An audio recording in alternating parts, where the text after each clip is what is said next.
Hello friends, എല്ലാവർക്കും നമസ്കാരം. എൻ്റെ പുതിയൊരു വീഡിയോയിലേക്ക് സ്വാഗതം. ഞങ്ങൾ ഫ്രണ്ട്സ് എല്ലാവരും ചേർന്ന് തെങ്കാശിയിലേക്ക് ഒരു ട്രിപ്പ് പോകണം കേട്ടോ. പോകുന്ന വഴിക്ക് ഒരു ഊണ് കഴിച്ചു കേട്ടോ. വീട്ടിലെ ഊണ് എന്ന ബോർഡ് കണ്ടിട്ട് അവിടെ കയറി കഴിച്ചതാണേ. ഇന്ന് അവിടുത്തെ ഊണിൻ്റെ വിശേഷങ്ങളാണ്. ഇതാണ് ഞാൻ പറഞ്ഞ ആ വീട്ടിലെ ഊണെന്ന ബോർഡ് വെച്ചിട്ടുള്ള ഒരു കുഞ്ഞു ഹോട്ടലാണ്. അപ്പോൾ അധികം തിരക്കൊന്നുമില്ല. പുറത്ത് നിൽക്കുന്ന ആൾക്കാർ നിങ്ങൾക്ക് കാണാം, കുറച്ച് ആൾക്കാരേ ഉള്ളൂ. ഞങ്ങളുടെ 8 പേരുണ്ടായിരുന്നു. എന്നെ കൂടുതൽ ആകർഷിച്ചത് ഇതിൻ്റെ നേരെ ഓപ്പോസിറ്റ് നല്ല ഒഴുക്ക് വെള്ളമാണ് കേട്ടോ. ഇവിടെ നമുക്ക് ഇറങ്ങാൻ പറ്റും. ഫുഡൊക്കെ കഴിച്ചിട്ട് ഇവിടെ ഇറങ്ങി കൈയും കാലൊക്കെ കഴുകിയിട്ട് അടിപൊളിയായിട്ട് എൻജോയ് ചെയ്യാൻ പറ്റും. അപ്പോൾ അങ്ങനെ സംസാരിച്ചുകൊണ്ടിരുന്നപ്പോൾ തന്നെ ഊണ് മുന്നിലേക്ക് വന്നു.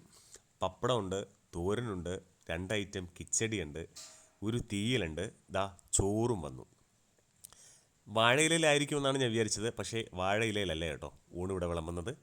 ഒരു ഫിഷ് ഫ്രൈയും കൂടി ഞാൻ പറഞ്ഞു.